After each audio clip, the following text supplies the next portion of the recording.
कृष्ण जी कहते हैं कि ये उम्र बढ़ने के बजाय घट जाती तो क्या बात थी, जिंदगी माँ के गोद में कट जाती तो क्या बात थी। शिकायत कम और शुक्रिया ज़्यादा करने से ज़िंदगी आसान हो जाती है। कोई कितना भी झूठा या कपटी हो आपके साथ, आप तब भी सच्चे बने रहिए, क्योंकि किसी बीमार को देखकर स्वयं को बीमार कर लेना यह समझदारी नहीं, मूर्खता है। इंसान सोचता है खुशियाँ आए तो मैं मुस्कुराऊं, और खुशियाँ सोचती हैं कि ये मुस्कुराए तो मैं आऊं। अच्छा होगा कि आप ही ज़िद छोड़ दें और खुशियों को आने का मौका दें। सदा मुस्कुराते रहिए। लोग तुम्हारा साथ देना तो दूर, तुम्हें पहचानने से भी इनकार कर देते हैं। कभी किसी को मत बताना कि तुम कंगाल हो गए हो, कभी किसी को मत बताना कि तुम कमज़ोर हो गए हो, कभी किसी को मत बताना कि तुम हारे हुए हो, कभी किसी को मत बताना कि तुम अकेले रह गए हो। दुआएं जमा करने में लग जाओ साहब, खबर पक्की है, दौलत और शोहरत साथ नहीं जाएगी। वक्त से ज़्यादा ज़िंदगी में अपना और पराया कोई नहीं होता। वक्त अपना होता है तो सब अपने होते हैं, और वक्त पराया होता है तो अपने भी पराये हो जाते हैं। सौभाग्य से जो प्राप्त होता है उसे 7 पीढ़ी भोगती है, जो छीन कर हासिल किया जाता है उसे 7 पीढ़ी भुगतती है।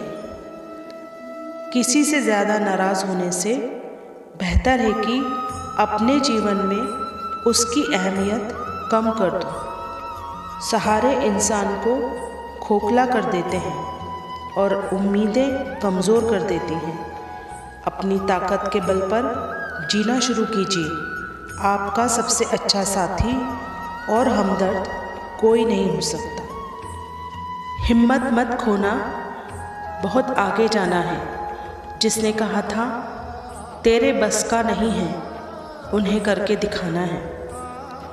भगवान श्री कृष्ण कहते हैं तुम्हारी सबसे बड़ी शक्ति तुम्हारा मन है, इसे तुम जहाँ लगाओगे वहीं सफलता पाओगे। इंसान का बर्ताव बताता है उसकी ज़िंदगी में आपकी अहमियत क्या है। प्रकृति का काम तो सिर्फ लोगों से मिलाना है। रिश्तों की उम्र क्या होगी ये तो आपके व्यवहार पर निर्भर करता है। यह बात दिमाग में बैठा लो, जिंदा हो तो निंदा भी होगी, क्योंकि तारीखें तो मरने के बाद हुआ करती है। आशा और विश्वास कभी नहीं खोना चाहिए, क्योंकि हम कभी ये नहीं जानते कि कल हमारे लिए क्या होने वाला है। एक उम्र होती है जब सिर्फ रूप रंग महत्वपूर्ण होता है, एक उम्र होती है जब विचार महत्वपूर्ण होते हैं, और एक उम्र के बाद सिर्फ साथ महत्वपूर्ण होता है। जीवन के इस सफ़र में कामना करें कि जो मिले हैं उनका हाथ और साथ कभी ना छूटे। छोड़ने वाले छोड़ ही जाते हैं, मुकाम कोई भी हो, निभाने वाले निभा जाते हैं, हालात कैसे भी हों। जन्म से मिले रिश्ते तो प्रकृति की देन है, लेकिन खुद के बनाए रिश्ते आपकी पूंजी हैं, उन्हें संभाल कर रखिए। एक फ़कीर ने कहा अगले वक्त की रोटी भी मेरे पास नहीं है, फिर भी मैं मौज में डूबा हुआ हूँ, और लोग महलों में रहकर भी दुखी हैं। ज़िंदगी का राज जान लो, अभी के पल को बादशाहों की तरह जी लो, क्योंकि कल क्या होगा कोई नहीं जानता। व्यर्थ की चिंता मत करो।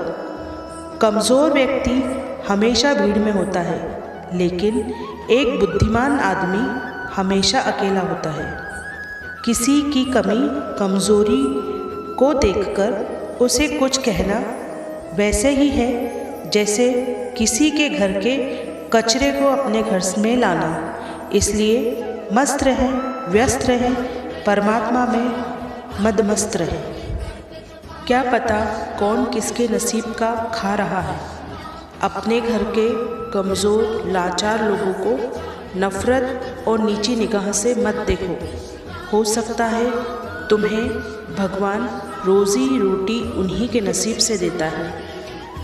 लोग हमारे अनुसार होंगे तो हम खुश होंगे, हम उनके अनुसार होंगे तो वह खुश होंगे। एक दूसरे की अपेक्षाओं को पूरा करना जब जीवन जीने का तरीका बन जाए तो खुश रहना मुश्किल हो जाता है।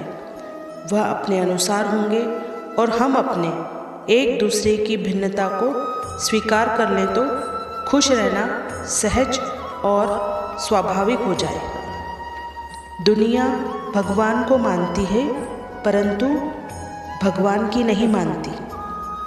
भाग्यशाली वे नहीं होते जिन्हें सब कुछ अच्छा मिलता है, बल्कि वे होते हैं जिन्हें जो मिलता है उसे वे अच्छा बना लेते हैं। अगर आपके जीवन में कोई समस्या आई और आप उसी की चिंता में लगे रहे तो आप उसका समाधान कैसे कर पाएंगे। पुरुषार्थ करें और ईश्वर पर विश्वास करें। सब उस पर छोड़ दें। वो करावानहार है, सब संभाल लेगा, पर आपको उस पर विश्वास करना ही होगा, तभी समाधान मिलेगा।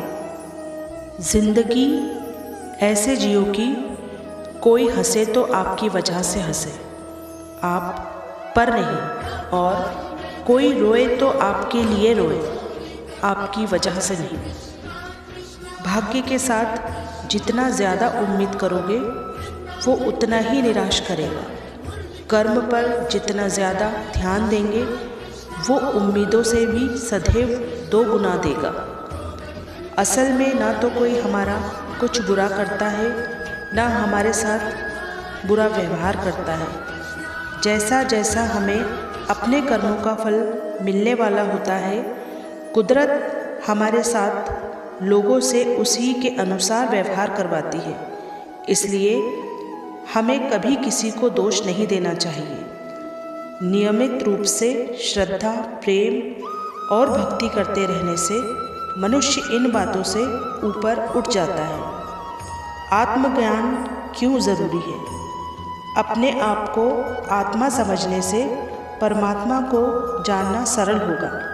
परमात्मा को जानने से हम आत्मा स्वधर्म के अनुभवों में भी जी सकेंगे और परधर्म का त्याग आसान हो जाएगा।